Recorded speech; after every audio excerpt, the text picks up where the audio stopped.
Today, I'm going to give you my ultimate guide onto how to get booked as a DJ. If we haven't met before, my name is Karl Thomas. I'm a UK-based DJ with 18 years of experience working week in, week out at different bars, nightclubs all across the UK, and I've been fortunate enough to work abroad too. Now, I was once sat where you are sat right now. In the beginning, I really struggled to get DJ bookings, and even when I got booked, it was really difficult to get regular bookings. So in this video, I'm going to cram 18 years worth of experience into a step-by-step guide into how to get booked, because I want to help you. Now, to complement this video, I've also created a completely free of charge, comprehensive guide on how to get DJ bookings. It's easy to follow, it's step-by-step, and it's available for free for all of my viewers. If you want access to this, the link is down in the description down below. But let's crack on. This is the ultimate guide on how to get DJ bookings in 2025. So step one on the roadmap to DJ bookings is to actually know how to DJ, learning how to DJ. Now, you may be sat there thinking, well, that's just obvious and that's just silly, but hear me out on this one, all right?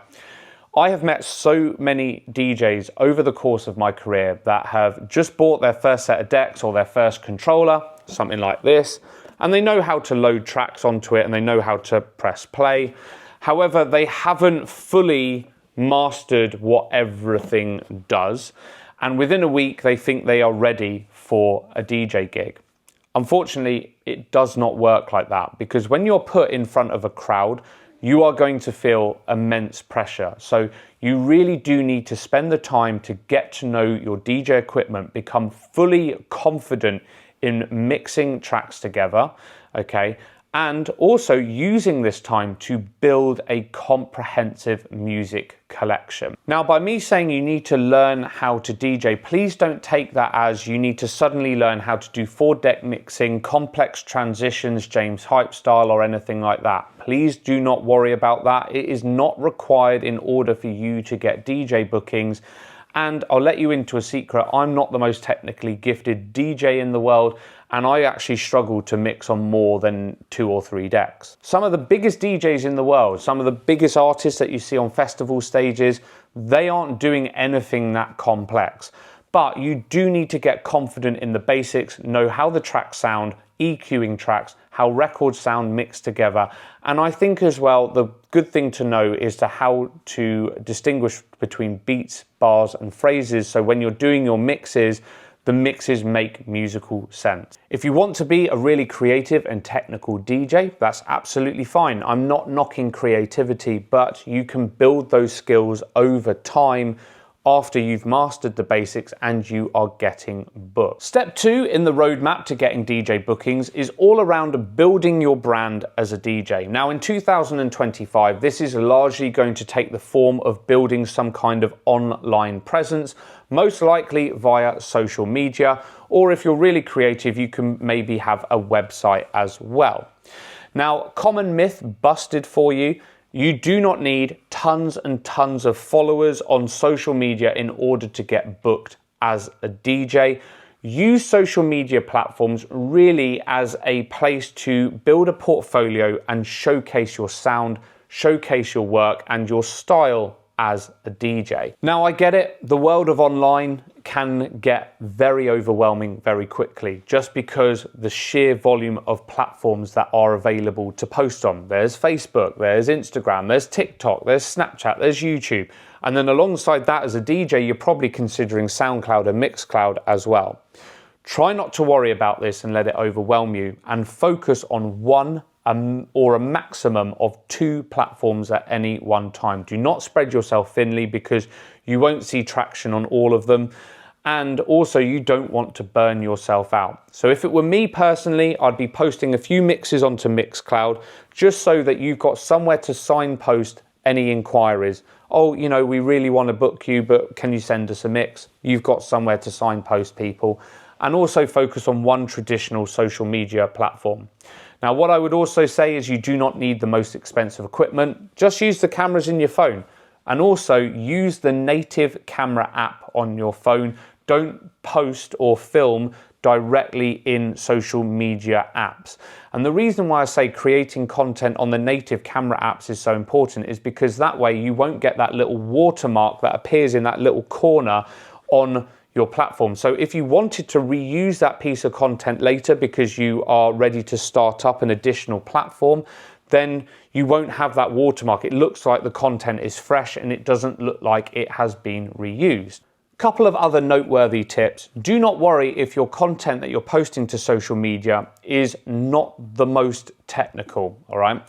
If you can't do 4-deck mixing and you can't do these amazing transitions, it really does not matter. Take, for example, a duo here in the UK, I'll post them up now, Switch Disco. Their content is actually focused more around appealing to the mass market by doing these little charts that they do. So top 5 dance remakes during the lockdown period. Remember that? They were doing like, can you believe these tracks are all 10 years old this year? So it really sort of sparked that nostalgia. And it was really creative and it appealed to a mass market. Another person that I follow on Instagram that I think is brilliant is someone called Arnie Wrong. Now, she actually just presses play on a track on a piece of vinyl, but tells a bit of a story behind it before pressing play.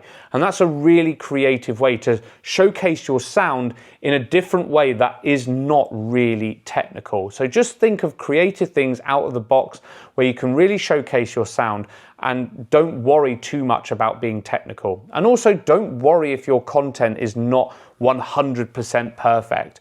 You have to get started somewhere and over time your content will get better. Finally, and most important of all, make sure that the stuff that you are posting online matches the types of bookings that you want to receive as a DJ. If you want to get booked in the underground venue that is playing tech house and techno all night, there is no point in putting out a load of content that showcases the top 5 commercial bangers in your record box, or an hour-long mix which showcases top 40 tracks. Similarly, if you want to get booked in the high street commercial club, the main room which plays a mixture of R&B and dance music, you can't be putting out mixes that is like your best techno hour, for example. So just make sure that you're putting out stuff that is relevant to the types of gigs that you are going to be targeting. Before we move on to step 3, I really hope that you're finding this video useful and you are learning something from it. Don't forget that this video does come with a free comprehensive guide to getting DJ gigs. Link is down in the description down below. In addition, if you have any questions about getting DJ gigs or you want to ask me anything, then do also consider signing up to my Patreon community. This is going to be the best way that you can get in touch with me and we can have a good conversation on how to get gigs. Step 3 in the roadmap to getting DJ bookings is all about doing your research. Now, this step actually could happen simultaneously to step 2. So you can be putting your stuff online, creating your online presence, your online brand, whilst also doing some research. So the two don't have to be done one after the other, but it does depend on how much time you have available. Now, when it comes to research, I have a 2-level system. The first level is identifying the venue. So identify the distance that you are prepared to travel and then make a list of all of the bars, clubs, events, or venues that you potentially want to go and work at. And then part 2 of this is working out if they are a good fit for the style of DJ that you are. So for example, if you have identified a local nightclub and you're a house music DJ, however, from looking at their website or their Instagram or whatever it is, they largely play hip hop music on the nights that you want to play, then it's probably not going to be a good fit. So have a target list of venues first and foremost and make sure that they are aligned to the musical style that you are playing. And then once you've done level 1, you can then go into level 2, which is delving a little bit deeper. Find out who is the venue manager, who is booking the DJ, who's the promoter, what other DJs are playing there. Now in 2025, getting this contact information is a lot easier than what it seems. And I think it's certainly a lot easier than what it used to be. It could be a case of you DMing their Instagram page and finding out who the club manager is. Just put an inquiry going, look, I'm trying to get in touch with the management. Is there an email address for them? It could be a case of their DJs are tagged in posts on Instagram, so you can find out who they are that way. So create a list of people that you eventually want to contact. The other thing is DJ agencies. Now, there are DJ agencies that do supply DJs to certain events and certain clubs. Do some research online. However, I would always approach these with caution. I've heard so many horror stories over the years of DJs getting ripped off by agencies charging DJs to actually play at gigs, which is absolutely ridiculous. So just approach agencies with caution, but it could be an extra avenue of contacts if you would like to explore that as well. So you've built out your list of contacts of people that you think are going to help you to get DJ bookings. You've built out your list of target venues. That's brilliant. You're now ready for step 4 of my roadmap, which is all about reaching out to these people and beginning that process of networking. Now, if you haven't done this before, this is going to be very, very daunting to begin with. I certainly found it massively out of my comfort zone when I first started. However, please be assured that it does get easier over time. One thing that you do have to take into consideration, you are going to have to be prepared to be told no quite a lot, and also to not be replied to. However, the more doors you can knock on, the more likely one is to be opened. So you do have to stick with it. You're going to have a bit of perseverance with this, and you are going to have to give this patience and time. So when it comes to sending a message to a manager, a promoter, a venue, whether it's on social media or a direct email, 2 things to bear in mind. Number 1, always be very, very polite and professional. And number 2, okay, be more inquisitive as opposed to being direct. And what do I mean by this? Well, I'll give you a real life example. I work with a manager on a Friday night who gets inundated with DJs all the time emailing him. And a lot of them will message just asking for a gig. Hi, I'm a house music DJ, can I get a gig? Obviously that's not the exact wording, but something along those lines. And it never works because you're almost making an assumption that the club is looking for DJs.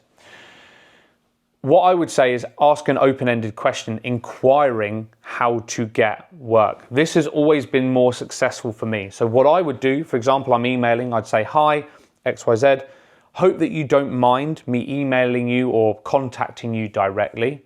Then go into introducing yourself. So I'm Karl, I'm a DJ of da-da-da-da, and here is a link to my work. That's going to be your link to Mixcloud or Instagram or whatever you want to share with them. And then the key question is not how can I get work? It's how do you go about finding the DJs for the nights that you are open, as I would be extremely interested. It's an open-ended question. And if anything, if you get a reply, it might not be that they're looking for DJs, but it could be that you're actually going down the wrong route to begin with. So if it's not even the manager that's booking you, but you get a reply going, thank you so much for your email, however, all my DJs are booked through this person, then you've got someone else to add to your list. There is going to be a little bit of luck involved with this as well. You might have to be at the right place at the right time. You never know. You might get an email back saying, hey, thank you so much for reaching out. Turns out that I actually have a DJ that's called in sick this Friday. Have listened to your mix, that's brilliant. Would you be able to come down on a Friday night? You never know, okay? So open up that line of inquiry as opposed to just asking directly. One very, very important thing to note, never ever in your email, in any contact, talk ill of the venue. Flattery is everything, so don't say, oh, well, your music's awful and I can do a far better job if you had me as a DJ. That just looks absolutely dreadful and unprofessional. And second of all, do not undercut other DJs. Number 1, you are just selling yourself short. You're going to be known in the industry because DJs do talk to one another. And also you don't know how good a relationship the manager actually has with their existing DJs. So don't undercut other DJs. It looks unprofessional. You're not going to make many friends that way. The other approach that you could do if you don't want to email clubs or venues is you can go to them in person. Now, if you're doing this, it's a little bit more risky, but it could work. However, timing is absolutely key for this, okay? Do not go when the venue is during its peak time. You know, the manager's on the front door, they're stressed getting all the people into the venue. They're likely to never want to speak to you during that time. And if you try and, you know, speak to the manager and you're talking about all your amazing DJ skills, they're probably just trying to get rid of you as quickly as possible, all right? And you're not going to be very memorable. However, there could be some venues that are, say, open from 7 p.m. for early drinks, and then it turns into a bit of a club night from 9 o'clock onwards. And if that's the venue that you want to work in, it could be that those first 2 hours are really quite empty. So you could go in, ask who the manager is, and just say, look, I'm a DJ that lives locally. I've popped in a few times. I really like the music you play. How do you find your DJs? So you're basically lifting the email content, but doing it in person. But if you're going to do this, timing is absolutely key. Another way to reach out and network is via the DJs that are already working in the venue. Now, if you're doing this, again, timing is key. I absolutely can't stand it. This is a personal pet peeve of mine. When people come up to me mid-set, when I'm working, concentrating, and people want to talk to me about, I'm a DJ too, where else do you work, all of this stuff, it puts me off my set. So what I would probably recommend doing, and I had a really good conversation with a DJ recently. They came over to me at the end of the night as I was packing up, and they said, hey, I've been watching your set tonight, really liked it. I'm also a DJ, I'm just starting out.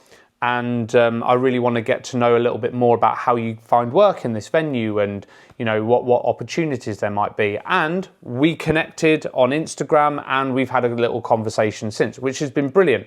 But also, the DJs are actually a really good source of gigs, because if they are quite a well-known DJ within that local area, they may know other clubs where potential DJ vacancies are coming up.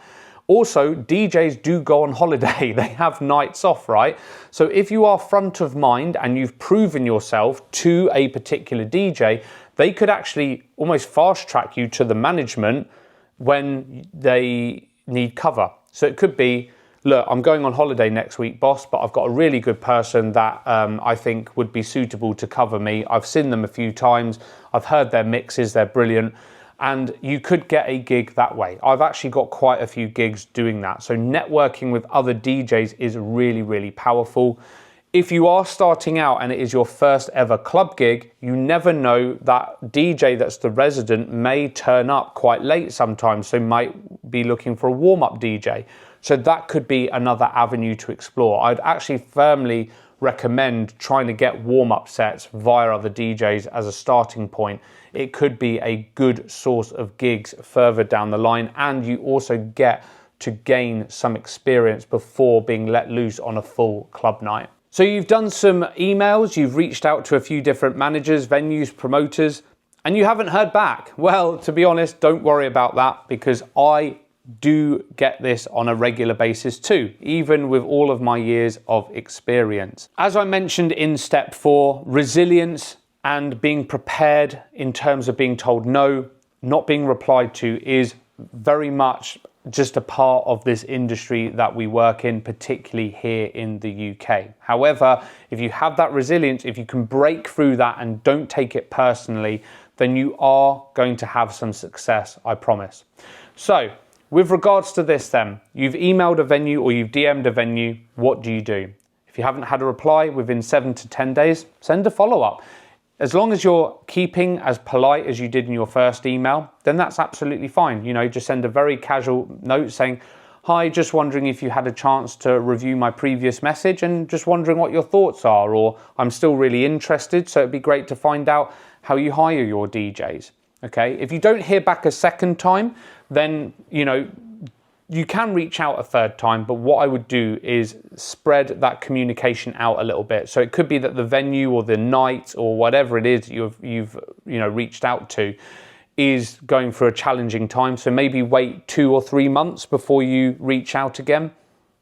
You know, if you're constantly messaging them, it looks creepy, it looks desperate, and it just does not come across as professional in the long run, okay? The other thing as well is keep knocking on doors. New events, new venues pop up all the time. You know, you're going to learn of more things that are going to be suited to your style of DJing as you get more experience and as you do more and more research. So keep knocking on different doors. and keep exploring different avenues. I would also highly recommend, as I mentioned in step 3, networking with as many DJs as possible. The DJs that are already working, especially in the events or the clubs that you want to work in, are likely to know of new gigs, new opportunities that are coming up. So it's good to keep in regular contact with those DJs and try to build up a bit of a connection with them. But obviously do it in a professional way. Don't do it in like a weird, creepy way, is what I would say. So there we have it, my guide to getting DJ gigs, getting booked. These tips and these stages have helped me over the years secure multiple residencies, and I really hope that you find success too. Don't forget to download my totally free guide to getting DJ gigs in the description down below. If you want to reach out to me directly, Patreon is the best way to do that. Massive shout out to my members that have signed up to Patreon, and I look forward to meeting you on there. Please do subscribe to the channel if you haven't done so already. Massive thank you to everybody. I've now hit 10K subscribers, which is absolutely incredible. Give this video a thumbs up, and I'll see you in the next one.